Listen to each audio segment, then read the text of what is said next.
समस्त को ख्रीष्ट प्रेमर नमस्कार। मो पास्टर शोल्विन थॉमस आशा करे आपण माने समस्त भल अछंती। मोर प्रिय माने आज प्रभु यीशु का अनुग्रह देले आपण मान को निकट को ईश्वर को वाक्य पहुंचेबा पई सेथिबे प्रभु को मो धन्यवाद दिए, गौरव दिए, महिमा दिए। मोर प्रिय माने ईश्वर को वाक्य आमान को जीवन अटे।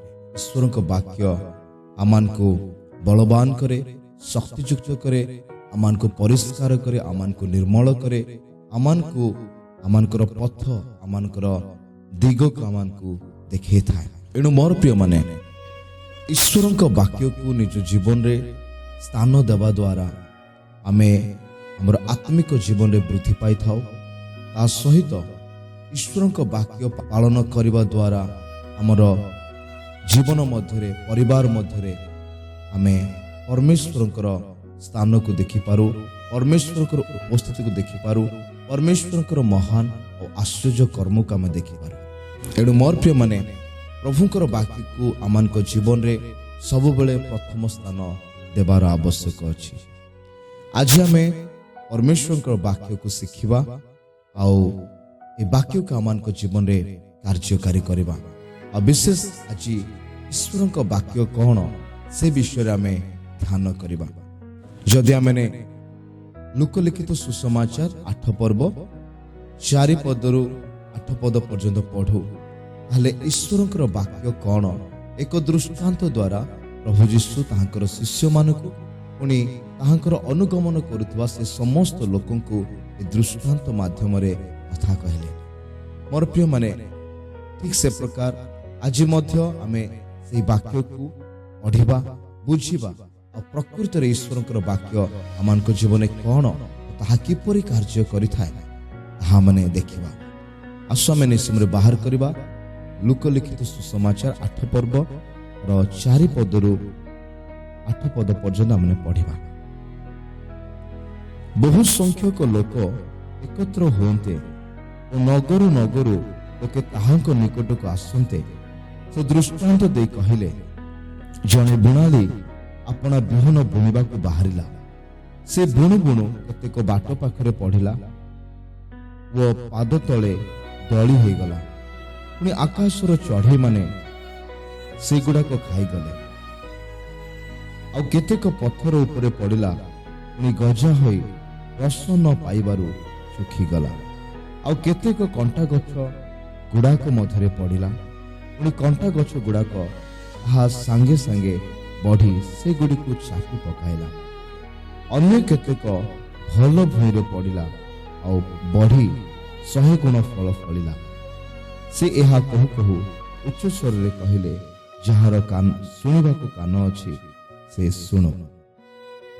मोर प्रिय माने एई अंश अध्ययन कला परे आमने जदि 11 पद को जाऊ, ए दृष्टांतर अर्थ कौन प्रभु 11 पद ठारू तांकर शिष्य मान को बुझेबा पई से आहुरी टिके वर्णना कले बा तार अर्थ को से दृष्टांतर अर्थ को से कहले। दृष्टांतर भाव एही बिहन ईश्वर को वाक्य आ जे माने बाट पाखरे अछंती से माने वाक्य सुनंती, तापर शैतान आसी जेपरि सेमाने विश्वास करी परित्राण न पाती एथि निमंते सेमान को हृदय वाक्य सब हरण करे, वाक्य हरण करनिए। पुणी जो माने पत्थर पर अछंती सेमाने वाक्य सुनी आनंद रे ग्रहण करंती, किंतु सेमानकर चेर न थिबारु सेमाने अल्प समय विश्वास करंती व परीक्षा समय धर्म त्यागी होंती। आउ कंटा गछ गुड़ाक मध्य जहा पड़िला ताहा एपरी लोके जो माने सुनी सांसारिक चिंता, धन और सुख भोगर बशवर्ती होई जीवन यात्रा करू करू चापी हो जाती, पुणी परिपक्व फल उत्पन्न करती नहीं।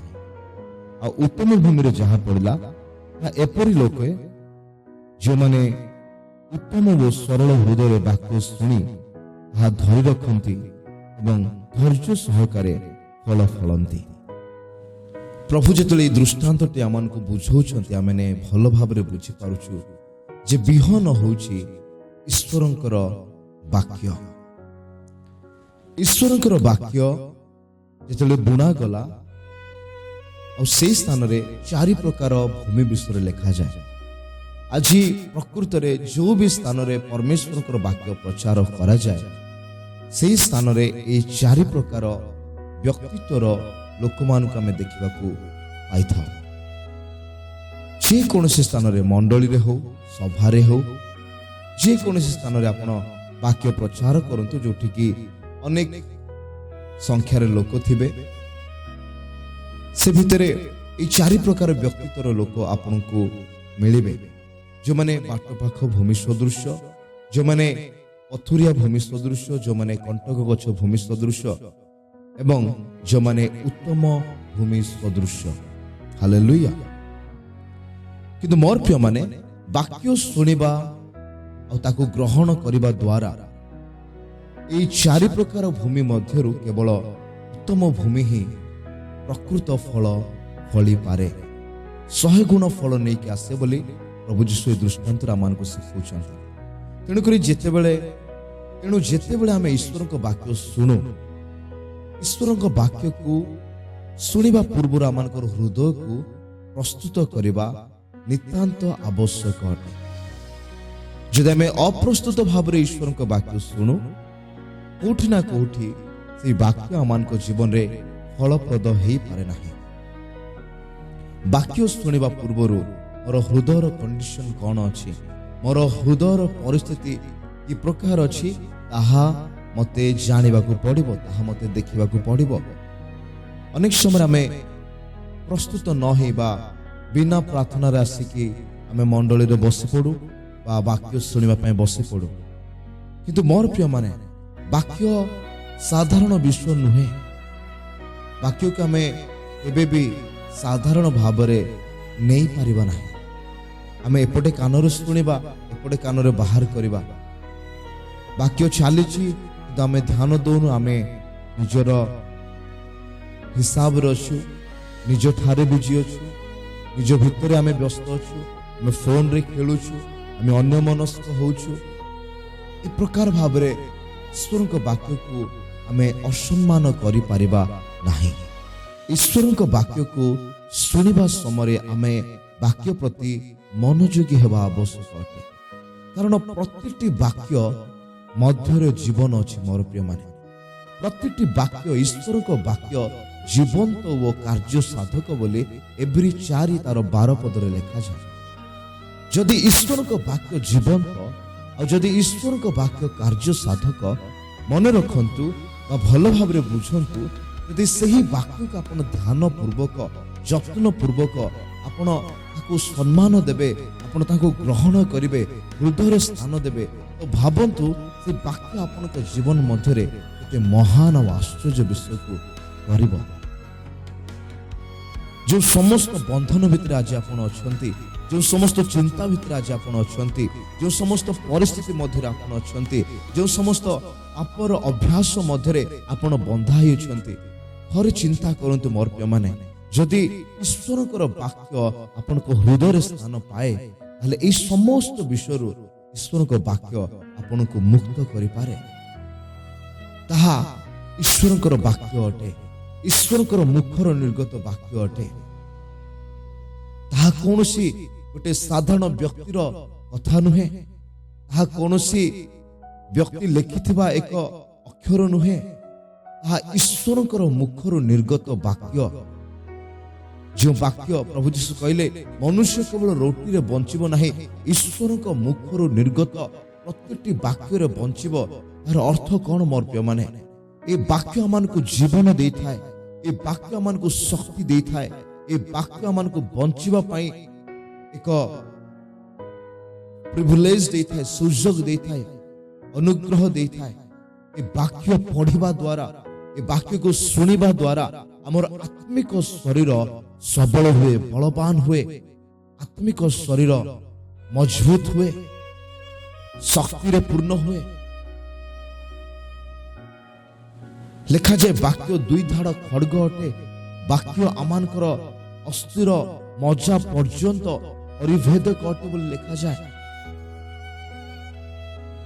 କାହିଁକି ଆଜି ଆମମାନଙ୍କର ପରିସ୍ଥିତି ସେମିତି ଅଛି? କାହିଁକି ଆମେ ସେଇ ପାପଗତ ସମସ୍ୟା ମଧ୍ୟରେ ସେମିତି ଅଛୁ? କାହିଁକି ଆମେ ସେଇ ଆଡିକ୍ସନ ଭିତରୁ ବାହାରି ପାରୁନାହୁଁ?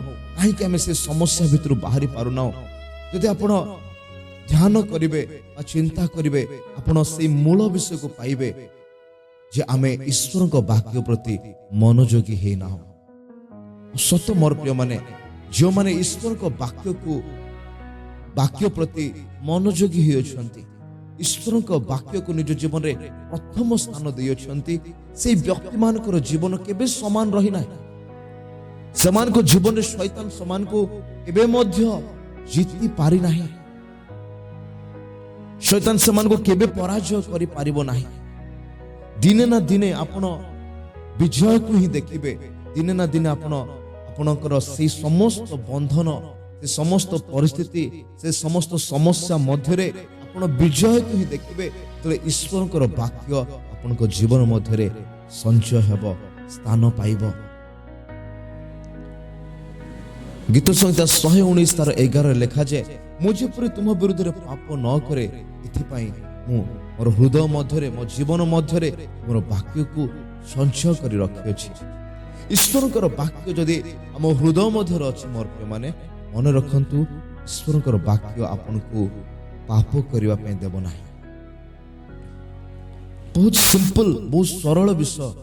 ଆମେ ବାକ୍ୟକୁ ଅଗ୍ରାହ୍ୟ କରିଛୁ, ଆଜି ବି କରୁଛୁ, ପ୍ରତି ସଣ୍ଡେ କରୁଛୁ, ପ୍ରତି ମୁହୂର୍ତ୍ତରେ ଆମେ ବାକ୍ୟକୁ ଅବହେଳା କରିଛୁ। ତାର ପ୍ରତିଫଳ ଆମମାନଙ୍କ ଜୀବନ ଯେମିତି ଥିଲା ସେମିତି ଅଛି। ଆମମାନଙ୍କର କୌଣସି ବିଷୟରେ ପରିବର୍ତ୍ତନ ଆସିପାରୁନାହିଁ। ଆମମାନଙ୍କ ଜୀବନରେ ଆମେ କୌଣସି ଆଶ୍ଚର୍ଯ୍ୟ ବିଷୟକୁ ଦେଖିପାରୁନାହୁଁ। ଆମକୁ ଲାଗୁଛି ବାକ୍ୟ ଗୋଟେ କଥିତ କାହାଣୀ, ପ୍ରତି ରବିବାର ଆମେ ଶୁଣୁଛୁ, ହଁ ଭଲ ଲାଗିଲା, ଆମେ କହୁଛୁ ଭଲ ଲାଗିଲା, କିନ୍ତୁ ବାକ୍ୟକୁ ହୃଦୟରେ ପ୍ରବେଶ କରିବା ପାଇଁ ଆମେ ସ୍ଥାନ ଦେଉନାହୁଁ। ଆଜି ସେ ବାକ୍ୟ ବିଷୟରେ ମୁଁ ଆପଣମାନଙ୍କୁ ଆହୁରି କିଛି ବିଷୟ କହିବା ପାଇଁ ଚାହେଁ। ପ୍ରଥମ ବିଷୟ ଆଜି ଆମେ ଶିଖିଲେ ଯେ ଈଶ୍ୱରଙ୍କର ବାକ୍ୟ, ଯାହାକୁ ବିହନ ବୋଲି ଉଦାହରଣ ଦିଆଗଲା, ଏକ ମଞ୍ଜି ସଦୃଶ। ଈଶ୍ୱରଙ୍କ ବାକ୍ୟ ମଞ୍ଜି ସଦୃଶ ଅଟେ ମୋର ପ୍ରିୟମାନେ। ଗୋଟେ ମଞ୍ଜିକୁ ଯଦି ଆପଣ ଦେଖିବେ, ଆପଣଙ୍କ ହାତରେ ଯେଉଁ ମଞ୍ଜି ଅଛି, ଆପଣଙ୍କ ଘରେ ଯେଉଁ ମଞ୍ଜି ଅଛି, ଆପଣ ଅନେକ ଘରେ ଆଜି ବିହନ କରିକି ମଞ୍ଜି ଗୁଡ଼ିକ ରଖା ହେଇଛି ଯେ ଆଗାମୀ ବର୍ଷ ଆମେ ତାକୁ ବିହନକୁ ଚାଷ କରିବୁ, ବୁଣିବୁ। ଯେଉଁ ପର୍ଯ୍ୟନ୍ତ ଗୋଟେ ମଞ୍ଜି ବା ଗୋଟେ ବିହନ ମାଟିରେ ପଡ଼ିନାହିଁ, ସେ ପର୍ଯ୍ୟନ୍ତ ସେଇ ମଞ୍ଜି କେବେ ବି ଗୋଟେ ଗଛର ରୂପ ହେଇପାରିବ ନାହିଁ, ନେଇପାରିବ ନାହିଁ। ଗୋଟେ ମଞ୍ଜି ଭିତରେ ଜୀବନ ଲୁଚିକି ଅଛି ମୋର ପ୍ରିୟମାନେ। ଯେଉଁ ମଞ୍ଜି ଆପଣ ରଖୁଛନ୍ତି, ଯେଉଁ ମଞ୍ଜି ଆପଣ ଖାଉଛନ୍ତି, ଯେଉଁ ମଞ୍ଜିକୁ ଆପଣ ପକେଟରେ ଧରିକି ବୁଲୁଛନ୍ତି, ବ୍ୟାଗରେ ରଖୁଛନ୍ତି, ଘରେ ଝୁଲେଇଛନ୍ତି, ସେଇ ମଞ୍ଜି ମଧ୍ୟରେ ଜୀବନ ଲୁଚି ରହିଅଛି। ସେ ମଞ୍ଜି ସାଧାରଣ ନୁହେଁ ମୋର ପ୍ରିୟମାନେ। ଆମେ ଯେତେବେଳେ ଗୋଟେ ମଞ୍ଜିକୁ ଦେଖୁଛୁ, ଆମେ କେବଳ ଗୋଟେ ମଞ୍ଜିକୁ ଦେଖୁଛୁ, କିନ୍ତୁ ଯଦି ଆମେ ଆତ୍ମିକ ଭାବରେ ଦେଖିବା, ସେ ମଞ୍ଜି ଭିତରେ ଆମେ ଗୋଟେ ଜୀବନକୁ ଦେଖିପାରିବା। ସେ ମଞ୍ଜି ଭିତରେ ଗୋଟେ ଗଛକୁ ଦେଖିପାରିବା। ସେ ମଞ୍ଜି ଭିତରେ ଗୋଟେ ଶକ୍ତିକୁ ଦେଖିପାରିବା ଯେ ଗୋଟେ ମଞ୍ଜି ବହୁ ଗୁଣିତ ହେବାର ଶକ୍ତି ତା ଭିତରେ ଅଛି। ସେ ମଞ୍ଜି ଜୀବନକୁ ଧରିଅଛି।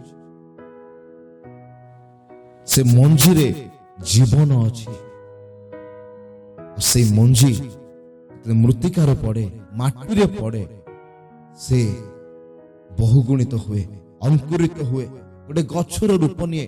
ସେ ମଞ୍ଜି ଆମମାନଙ୍କୁ ଅନେକ ଫଳ ଦେଇଥାଏ ମୋର ପ୍ରିୟମାନେ। ଠିକ ସେ ପ୍ରକାର ଈଶ୍ୱରଙ୍କ ବାକ୍ୟ ଏକ ବିହନ ସଦୃଶ, ଯାହା ଆମ ହୃଦୟରେ ରୋପିତ ହେଲେ ଆମମାନଙ୍କ ଜୀବନ ମଧ୍ୟରେ ତାର ପ୍ରତିଫଳକୁ ଆମେ ଦେଖିଥାଉ।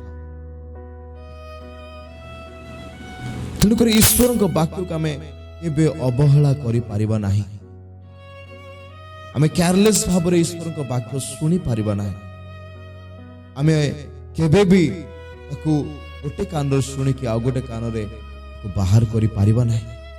गोटे बाट पाख भूमि सदृश हृदय नहीं कि आम परमेश्वर को निकट को आसी पारिबा नाही बा प्रभुंकर वाक्य को से प्रकार आम शुणिबा नाही। मोर प्रिय माने कारण ईश्वरंकर वाक्य आपण केमिति शुणुछंती ताहा ही प्रकाश करे आपण को पाखरे कि प्रकार हृदय अछि। आपण बाट पाख भूमि सदृश ना आपण से पथुरिया भूमि सदृश ना आपण से कंटा गछ थिबा भूमि सदृश ना आपण उत्तम भूमि सदृश। जदि आपणकर हृदय उत्तम भूमि सदृश अटे ताहले आपणक जीवन रे ईश्वरंकर वाक्य प्रतिफल नहीं कि आसीबो। अल्प मात्र रे आनिबो नाही 100 गुण रे आनिबो बोली वाक्य रे लिखा जाय। 100 गुण आपण ईश्वरंकर वाक्यर प्रतिफल को निज जीवन रे निज परिवार रे निजर समस्त एरिया मध्य रे आपण देखिबे। मोर प्रिय माने ईश्वरंकर वाक्य बा जो वाक्य आमे प्रतिदिन पढ़ी था, जो वाक्य मैंने प्रतिदिन शुणी था, ये वाक्य अनेक समय आमान को केवल गोटे इनफॉरमेशन भलिया लगी था। इनफॉरमेशन माने सूचना बा कौन से को विषय रे ज्ञान तो हेबा जानिबा केवल आमान को लगी था जे ईश्वर को वाक्य शुणिबा द्वारा पढ़िबा द्वारा आमे अनेक इनफॉरमेशन पाई था, ज्ञान पाई था। किंतु मोर प्रिय माने ईश्वरकर वाक्य केवल अक्षर नुहे आ भितरे जीवन लुचि रही आ मध्यरे प्रकाशन लुचि रही अछि। It's a revelation. यह एक प्रकाशन जो वाक्य आपण सुनुछंती से वाक्य गोटे जीवन को धरी थाए। से वाक्य गोटे शक्ति को धरी थाए। से वाक्य मध्यरे गोटे लक्ष्य लुचि रही था। प्रतिटी वाक्यर पछरे गोटे लक्ष्य लुचि अछि बा गोटे उद्देश्य लुचि अछि। ईश्वरकर वाक्य आपनक जीवन रे ईश्वरीय लक्ष्य बा उद्देश्य को पूरा करिता।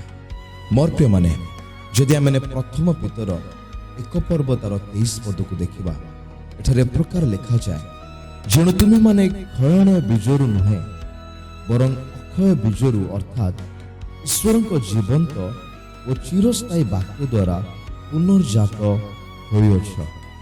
कारण समस्त मर्त्य तृण तुल्य, आहार समस्त शोभा तृणर पुष्प तुल्य। तृण सुखी जाए आ फूल झड़ी पड़े, किंतु ईश्वरक वाक्य अनंत काल स्थायी। यह सही सुसमाचार वाक्य जहाँ तुममान को निकट में प्रचारित होइछि। मोर प्रिय माने स्थान आम देखु पितर लिखुंट आमे माने क्षयणीय विश्वरु उत्पन्न हेनाहु बरं आमे माने अक्षय बीजरु उत्पन्न होइछु। अर्थात जो सुसमाचार आपण शुणिछंती से सुसमाचार होछि अक्षय बीज बा बिहन बा मंजी।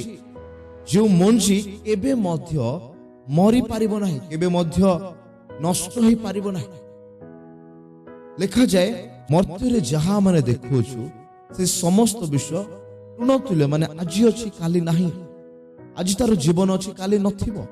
जागतिक समस्त विश्व क्षणीय अटे। मोर प्रिय माने ताहा क्षणीय बीजरु सृष्टि होइछि बा ताहा क्षणीय बीज बोले आमे कहि पारिबा। किंतु आमर सृष्टि माने अक्षय बीजरु सृष्टि होइछु।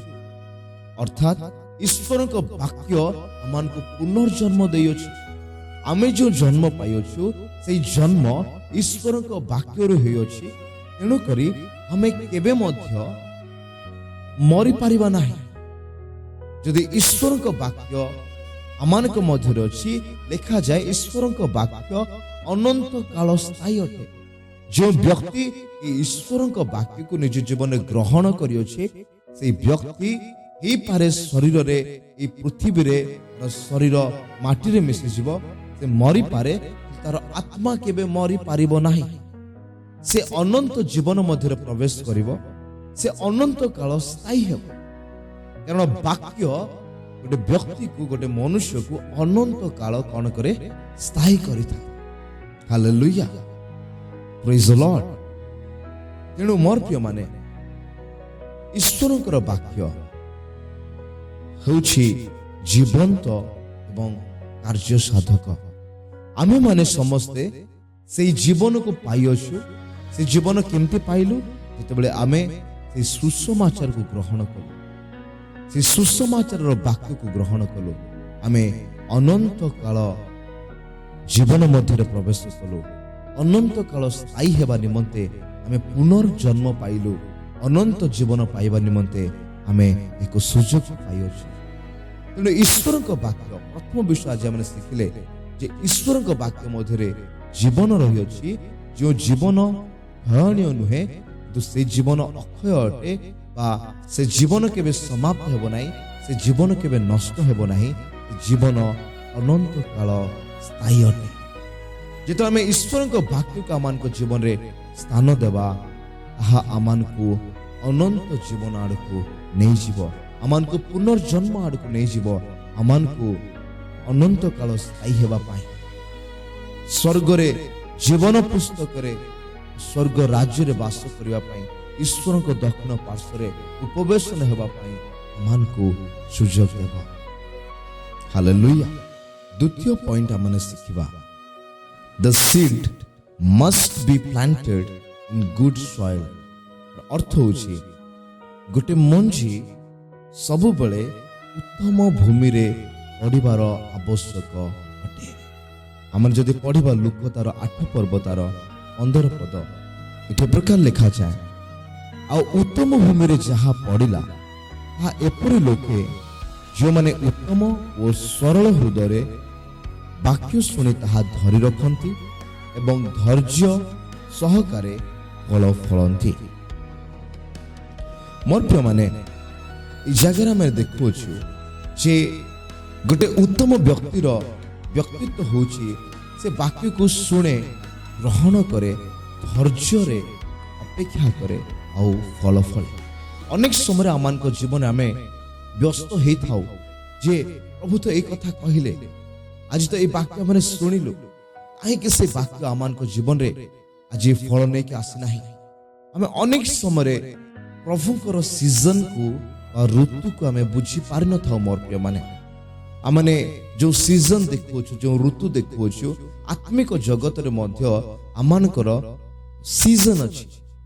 ବୁଣିବାର ସମୟ, କାଟିବାର ସମୟ, କାନ୍ଦିବାର ସମୟ, ଆନନ୍ଦ କରିବାର ସମୟ। ଏ ପୃଥିବୀରେ ଗୋଟେ ସିଜନ ଅଛି। ଠିକ୍ ସେ ପ୍ରକାର ଆମର ଆତ୍ମିକ ଜୀବନରେ ମଧ୍ୟ ସିଜନ ଆସେ ମୋର ପ୍ରିୟମାନେ। ଆଉ ଫଳିବାର ସିଜନ ମଧ୍ୟ ଆମମାନଙ୍କ ଜୀବନରେ ଆସେ। ପ୍ରାର୍ଥନା କରିବାର ଗୋଟେ ସିଜନ, ପ୍ରାର୍ଥନାର ଉତ୍ତର ପାଇବାର ମଧ୍ୟ ଗୋଟେ ସିଜନ ଆସେ। ବାକ୍ୟ ବୁଣିବାର ଗୋଟେ ସିଜନ, ବାକ୍ୟର ପ୍ରତିଫଳ କାଟିବାର ମଧ୍ୟ ଗୋଟେ ସିଜନ ଆସେ। ଉତ୍ତମ ବ୍ୟକ୍ତିମାନେ ପରମେଶ୍ୱରଙ୍କର ବାକ୍ୟକୁ ଧୈର୍ଯ୍ୟର ସହିତ, ବିଶ୍ୱାସର ସହିତ, ପ୍ରାର୍ଥନାର ସହିତ ଅପେକ୍ଷା କରନ୍ତି ନିଜ ଜୀବନରେ କାର୍ଯ୍ୟ କରିବା ପାଇଁ। ବୀଜ ସଦୃଶ ଅଟେ ଈଶ୍ୱରଙ୍କ ବାକ୍ୟ। ଆମେ ପ୍ରଥମ ପଏଣ୍ଟ ଦେଖିଲେ, ଯଦି ଗୋଟେ ବୀଜକୁ ଆଜି ମାଟିରେ ରୋପଣ କରାଗଲା, ବୁଣାଗଲା, ସେଇ ବୀଜ ସକାଳେ ଗୋଟେ ଗଛର ରୂପ କେବେ ବି ନେଇପାରିବ ନାହିଁ। ଇଟ୍ ଟେକ୍ସ ଟାଇମ୍। ଏହା ଏକ ନିର୍ଦ୍ଦିଷ୍ଟ ସମୟ ନେଇଥାଏ।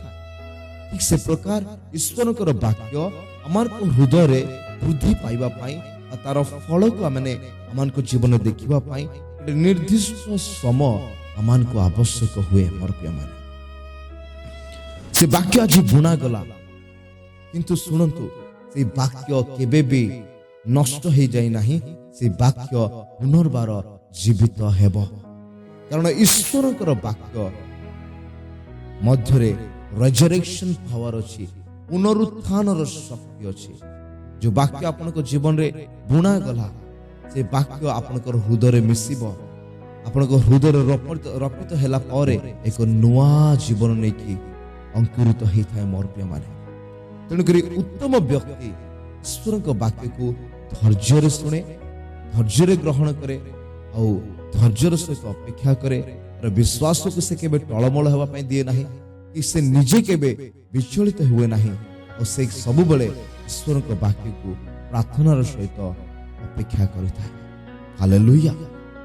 ईश्वर वाक्य को आपण आज कि प्रकार ग्रहण करियछन्ते, आपण भीतर कि धैर्य अछि, विश्वास अछि, प्रार्थना अछि, ताहले से वाक्य 100 गुण आपण को जीवन में फल नहीं के आसीबो। तृतीय पॉइंट हमने देखिबा, the seed must die to multiply.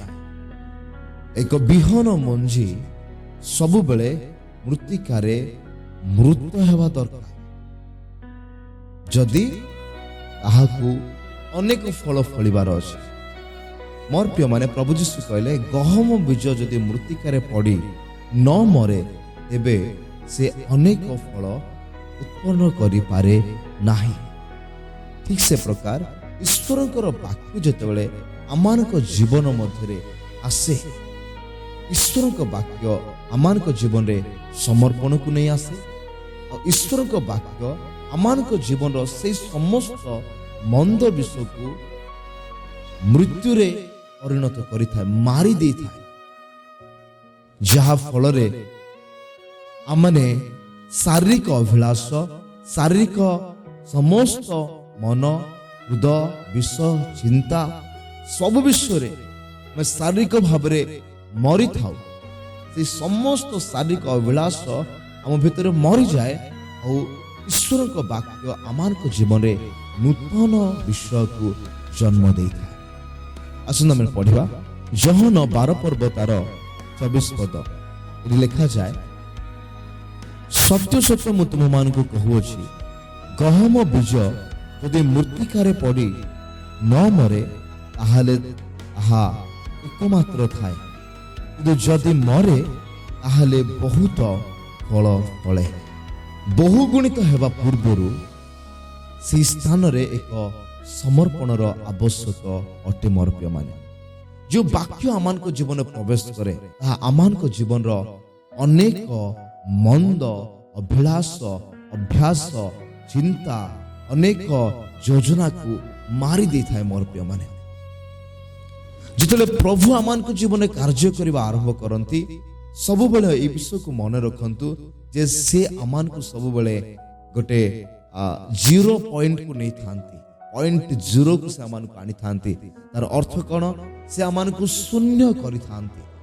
हमरो ज्ञान, हमरो बुद्धि, हमरो टंका, आमानकर बल, आमानकर जे कोनोसी विषय आम भितरे गोटे पोजिशन को नहीं थाए, ये समस्त विषय आमान को जीवन में गोटे स्थान पाई थाए।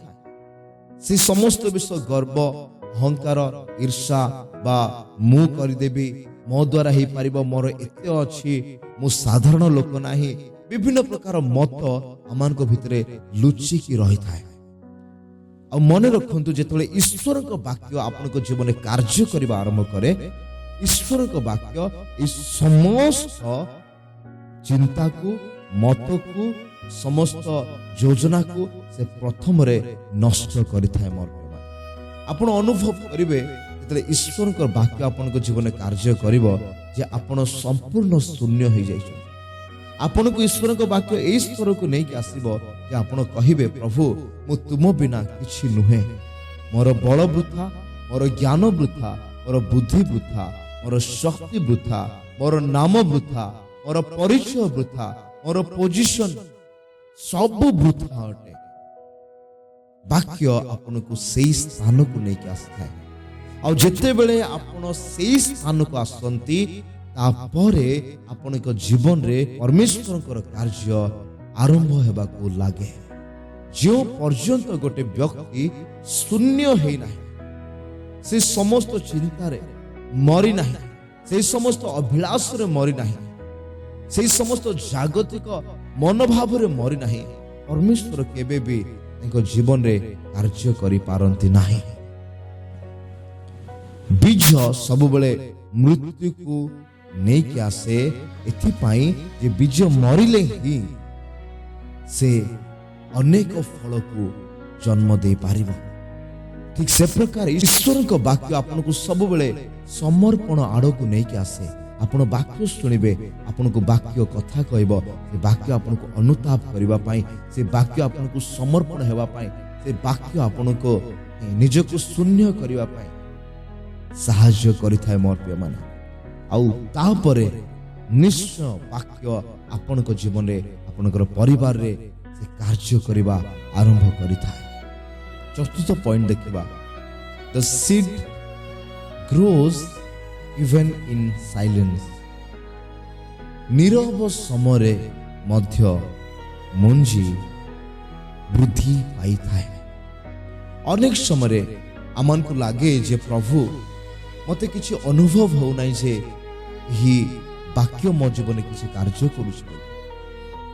ଆମେ ଅନୁଭବ କରିପାରିନଥାଉ, ଆମେ ଦେଖିପାରିନଥାଉ, କିନ୍ତୁ ମୋର ପ୍ରିୟମାନେ ମଞ୍ଜି ଯେପରି କି ପ୍ରକାର ବୃଦ୍ଧି ପାଏ ଆମେ ଜାଣିପାରିନଥାଉ, ଠିକ୍ ସେ ପ୍ରକାର ଈଶ୍ୱରଙ୍କ ବାକ୍ୟ ଆମମାନଙ୍କ ଜୀବନରେ କି ପ୍ରକାର ନିରବତାର ସହିତ ବୃଦ୍ଧି ପାଇଥାଏ ଆମେ ତାହା ଜାଣିପାରିନଥାଉ।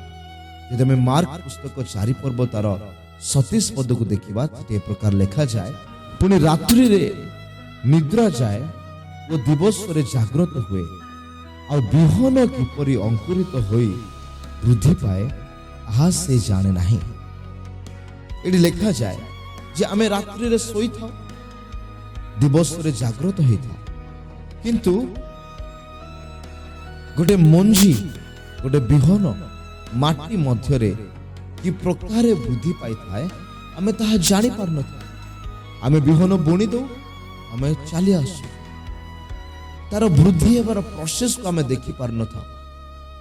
ସେ ପ୍ରକାର ଯଦି ଆପଣଙ୍କ ଜୀବନରେ କୌଣସି ଏକ ବିଷୟରେ ପ୍ରଭୁଙ୍କର ବାକ୍ୟ କାର୍ଯ୍ୟ କରିବାରେ ଟିକେ ଡେରି ହେଉଛି, ଆପଣ ଅଧୈର୍ଯ୍ୟ ହେଇଯାଉଛନ୍ତି, ଆପଣ ଭାବୁଛନ୍ତି ଈଶ୍ୱରଙ୍କ ବାକ୍ୟରେ ଶକ୍ତି ନାହିଁ, ଈଶ୍ୱରଙ୍କ ବାକ୍ୟ କିଛି କରିପାରିବ ନାହିଁ, ଈଶ୍ୱରଙ୍କ ବାକ୍ୟ ଶୁଣିକି ବା ଭରସା କରିକି ବା ବିଶ୍ୱାସ କରିକି ମୋର କିଛି ବି ଲାଭ ହେଲା ନାହିଁ।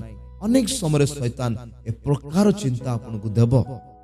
କିନ୍ତୁ ମୋର ପ୍ରିୟମାନେ ମନେ ରଖନ୍ତୁ, ଆପଣଙ୍କର ନିରବତାର ସମୟରେ ଆପଣ ଭାଙ୍ଗି ପଡ଼ିଥିବା ଅବସ୍ଥାରେ ମଧ୍ୟ ଯେଉଁ ସମୟରେ ଆପଣଙ୍କୁ ଦେଖା ଯାଉନାହିଁ ଯେ ଆପଣଙ୍କ ଜୀବନରେ କିଛି ଗୋଟେ ବିଷୟ ଘଟୁଛି, ତଥାପି ମଧ୍ୟ ସେହି ସମୟରେ ମଧ୍ୟ ଈଶ୍ୱରଙ୍କର ବାକ୍ୟ ଆପଣଙ୍କ ଜୀବନ ପାଇଁ କାର୍ଯ୍ୟ କରୁଥାଏ। ଈଶ୍ୱରଙ୍କ ବାକ୍ୟ ଆପଣଙ୍କ ଜୀବନରେ କାର୍ଯ୍ୟ କରିବା କେବେ ବନ୍ଦ କରେ ନାହିଁ। ମୋର ପ୍ରିୟମାନେ, ଆପଣ ଅନୁଭବ କରନ୍ତୁ କି ନ କରନ୍ତୁ, ବାକ୍ୟ କାର୍ଯ୍ୟ କରୁଅଛି।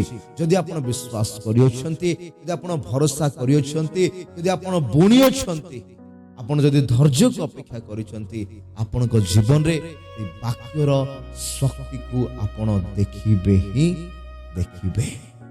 ସେ ବାକ୍ୟକୁ ଫଳପ୍ରଦ ହେବା ଆପଣ ଦେଖିବେ ହିଁ ଦେଖିବେ। ମୋର ପ୍ରିୟମାନେ, ପଞ୍ଚମ ପଏଣ୍ଟ ଆମେ ଦେଖିବା, the seed will produce a harvest।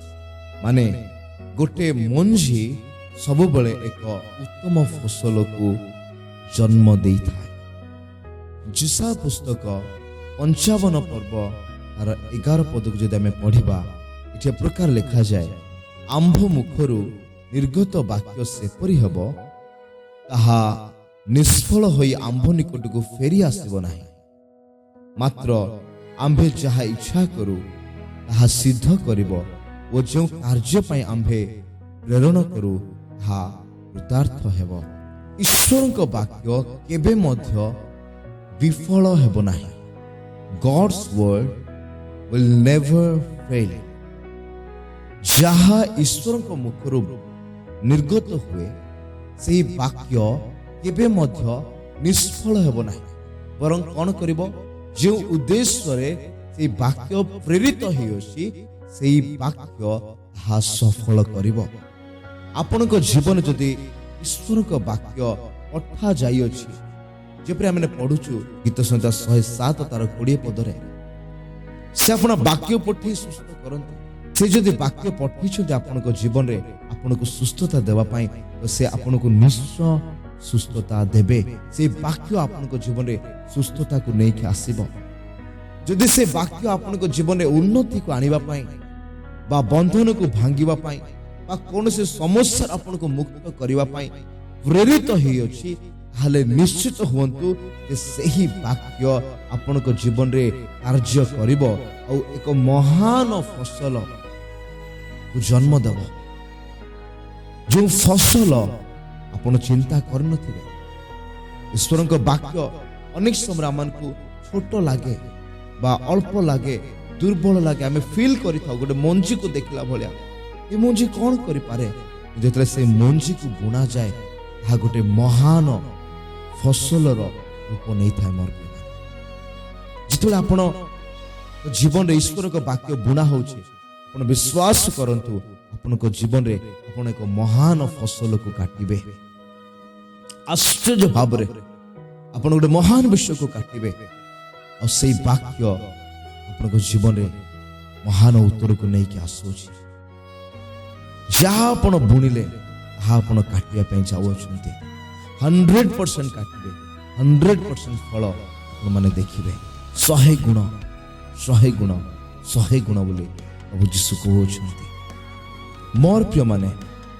जिते आम ईश्वर वाक्य को शिखी अच्छु वाक्य कौन कि प्रकार कार्य करे जदि ईश्वर वाक्य को आपण जीवन में स्थान देले आपण जीवन में एक विजयर साक्ष्य अति शीघ्र साक्ष्य को आपण भेटा जाऊ कारण ईश्वर वाक्य आपण जीवन को परिवर्तन करे आपणकर हृदय को परिवर्तन करे आपणकर मन को परिवर्तन करे आपणकर चिंता को परिवर्तन करे आपणकर विश्वास को परिवर्तन करे आपणकर प्रार्थना को परिवर्तन करे आपणकर परिवार को परिवर्तन करे आपणकर परिवार रो समस्त सिचुएशन को परिवर्तन करे ईश्वर को वाक्य आपणकर जीवन रे महान फसल को नहीं कि आसे आज ये पांचटा पॉइंट माने देखिले ईश्वर को वाक्य आमान जीवन में कि प्रकार एक बीज सदृश कार्य करे भल भाव शिखी अच्छु और देखी अच्छु मोर प्रिय माने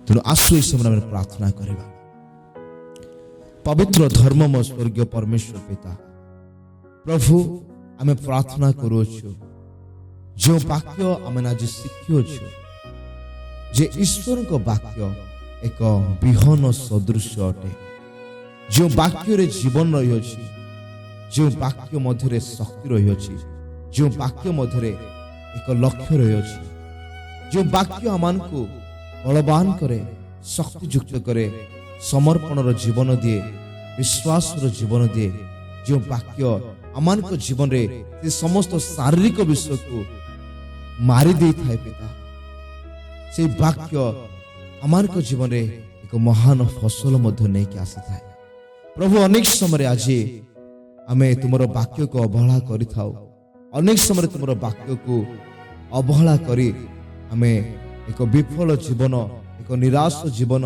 एक दुखर जीवन एक कष्टर जीवन काटि थाओ किंतु प्रभु यदि तुमरो वाक्य को आमे निज जीवन स्थान देउ ताहले आमे केबे मध्य समान रहिबो नाही हमर परिस्थिति समान रहिबो नाही हमर जीवन समान रहिबो नाही तुम सहित हमर संपर्क समान रहिबो नाही ता वृद्धि पाइब आमे आहुरी तुमर ज्योतिर निकटवर्ती हे पारिबु आमे तुमर उपस्थितिर निकटवर्ती हे पारिबु ए मंगलमय पिता जो श्रोता माने आज ए वाक्य को सुनी अछंती प्रभु समान को जीवन मध्यरे मैं 100 गुण फल दियो बोले प्रार्थना करूछि प्रभु मोर राज्य ए ओडिसा मध्यरे आसु ए ओडिसा रो मोर लोक माने मोर वाक्य को प्रथम स्थान देवार व्यक्ति हुंतु मोर वाक्य को प्रेम करिवार व्यक्ति हुंतु प्रभु तुम वाक्य ही आमान को जीवन आधार अटे मोर वाक्य ही आमान को जीवन फाउंडेशन अटे पिता मो वाक्य बिना माने किछि ना हो मो वाक्य बिना आमानकर पथ अंधकार अटे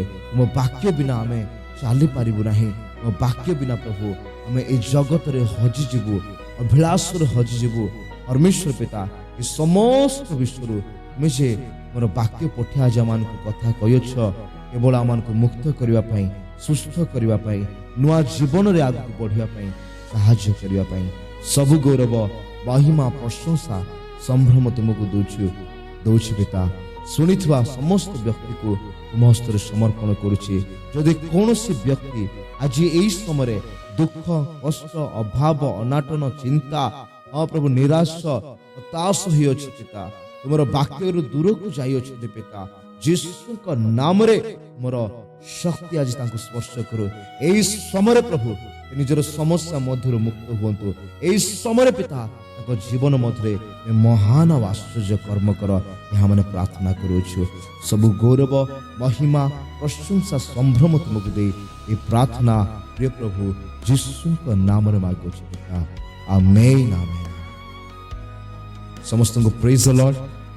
ମୋର ପ୍ରିୟମାନେ ଆଜିର ବାକ୍ୟ ମୁଁ ବିଶ୍ୱାସ କରୁଛି ଆପଣଙ୍କ ଜୀବନରେ ନିଶ୍ଚୟ କାର୍ଯ୍ୟ କରିଅଛି, ଆପଣଙ୍କ ହୃଦୟରେ ତାହା ସ୍ଥାନ ପାଇଅଛି ଆଉ ପ୍ରଭୁ ଆପଣଙ୍କୁ କଥା ହେଇଅଛନ୍ତି।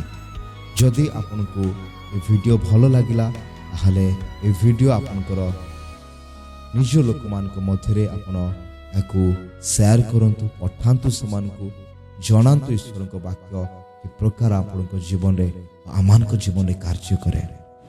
ମୋର ପ୍ରିୟମାନେ, ମୋର ସବୁବେଳେ ପ୍ରୟାସ ଥାଏ ଯେ ଈଶ୍ୱରଙ୍କ ବାକ୍ୟକୁ ସରଳ ଓ ସହଜ ଉପାୟରେ ଆପଣମାନଙ୍କ ମଧ୍ୟରେ ଆଣିବା ପାଇଁ। ସମସ୍ତଙ୍କୁ ଧନ୍ୟବାଦ। ଗଡ୍ ବ୍ଲେସ୍ ୟୁ ଅଲ୍। ପ୍ରେଜ୍ ଦ ଲର୍ଡ। ଆଉ ଥରେ ଆମେ ଏକ ନୂତନ ଭିଡ଼ିଓରେ ଦେଖା ହେବା। ଆମେନ୍।